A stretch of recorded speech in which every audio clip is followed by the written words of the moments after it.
dans un pays profondément catholique. Les Tatars sont présents depuis la fin du XIVe siècle en Pologne. Cette mosquée, située dans le nord-est du pays et datant du XVIIIe siècle, est un motif de fierté pour cette communauté de quelques 6000 membres à l'échelle nationale qui vivent parfaitement intégrés.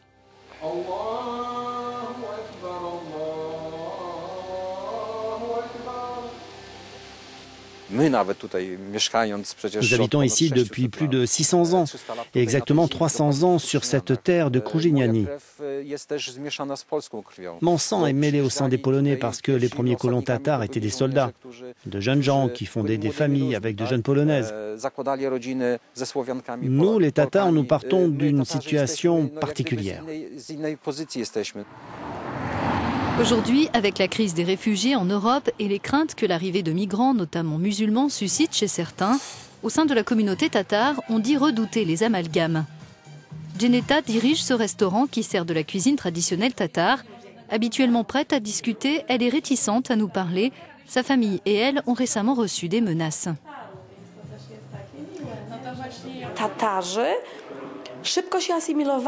Les Tatars se sont vite intégrés à la population d'ici. Ils se sont adaptés aux conditions de vie, mais aussi à la religion prédominante.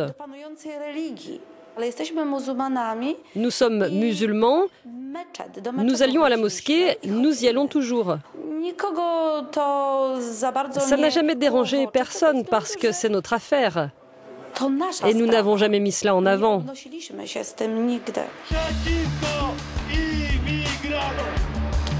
En Pologne, comme ailleurs dans l'Union européenne, la question des réfugiés a enflammé bien des esprits. Ici aussi, des manifestations ont eu lieu en faveur ou contre leur accueil. Et d'après de récents sondages, 2/3 des Polonais s'opposent à l'arrivée aussi bien de migrants que de réfugiés. Une opinion qui prédomine aussi dans des pays comme la Hongrie, la République tchèque et la Slovaquie.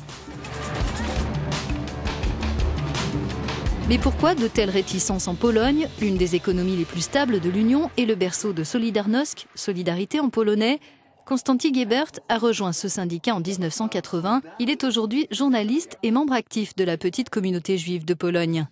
Il critique le manque de Solidarność de la Pologne à l'égard des réfugiés, mais rappelle aussi les sentiments mitigés qu'inspire l'Europe.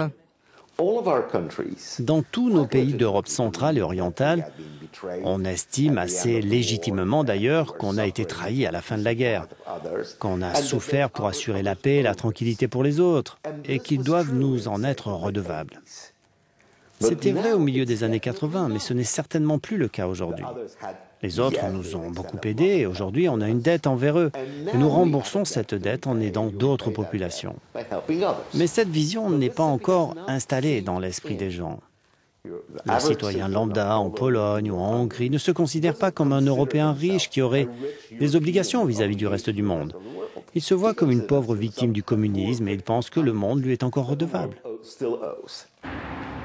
La Pologne compte 11 centres d'accueil pour réfugiés comme celui-ci. Au total, ils hébergent environ 1500 personnes. Cela peut sembler peu pour un pays de 38 millions d'habitants. Ici, la plupart des personnes accueillies viennent d'Ukraine ou de Tchétchénie. Elles reçoivent une allocation d'une 50aine d'euros par mois et peuvent faire scolariser leurs enfants et accéder à des cours gratuits de polonais et à des soins médicaux.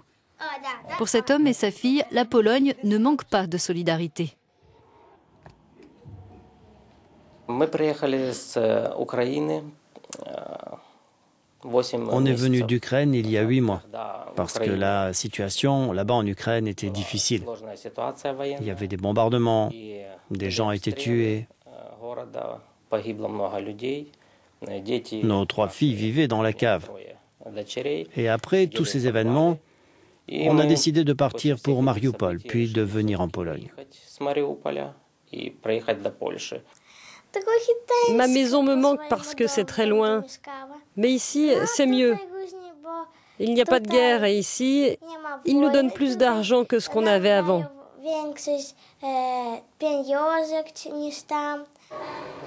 Si les Ukrainiens semblent s'intégrer facilement, pour les Tchétchènes, les choses sont parfois moins évidentes, un grand nombre d'entre eux étant musulmans. Mais quelle que soit leur confession, la Pologne ne fait pas mystère qu'elle veut avant tout aider les populations qui souffrent dans les pays de l'ex-bloc soviétique. On est arrivé de Tchétchénie il y a environ 3 ans, 2 ans et demi.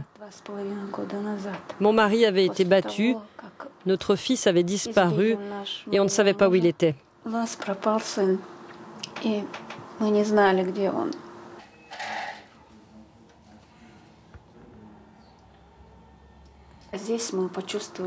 Ici en Pologne, on se sent un peu plus libre. On aime la culture et le respect que les gens ont pour les autres et pour nous. Ahmed a quitté la Tchétchénie il y a 8 ans. Il dirige cette troupe de jeunes réfugiés tchétchènes. Leur talent a d'ailleurs été remarqué dans une célèbre émission de télévision polonaise. À l'image de leur performance, leur intégration est une réussite. Mais si la Pologne s'avère aussi respectueuse et accueillante envers ses étrangers, pourquoi a-t-elle accepté de ne prendre en charge que 7000 migrants sur les 2 prochaines années? Certains estiment que c'est dû au contexte polonais.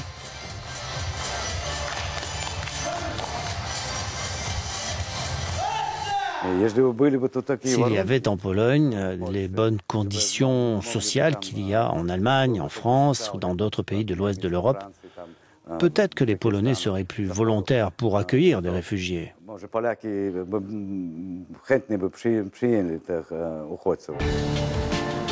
D'autres évoquent une xénophobie latente.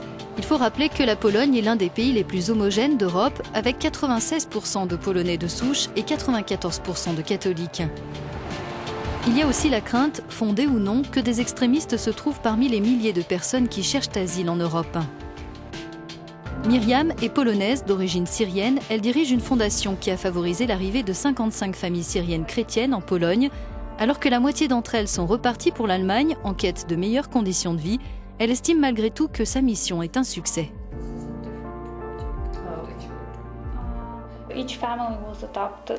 Chaque famille a été acceptée par la société, les églises, des gens de bonne volonté qui les ont aidés à trouver un travail ici et à s'intégrer. Bien sûr, personne ne veut aider des gens qui viennent ici et qui pourraient représenter une menace, même pour la population polonaise, comme des islamistes par exemple.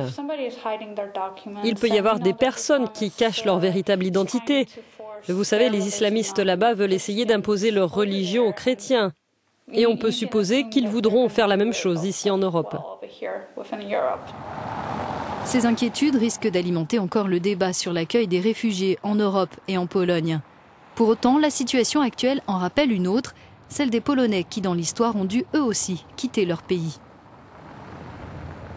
Ce sont des gens avec des enfants, des familles qui fuient la guerre et qui veulent sauver leur vie, comme les Polonais l'ont fait autrefois pendant les guerres et lors de l'état de guerre instauré en 1981. Ils cherchent un endroit où ils pouvaient vivre sereinement et aujourd'hui, eux aussi, c'est ce qu'ils cherchent.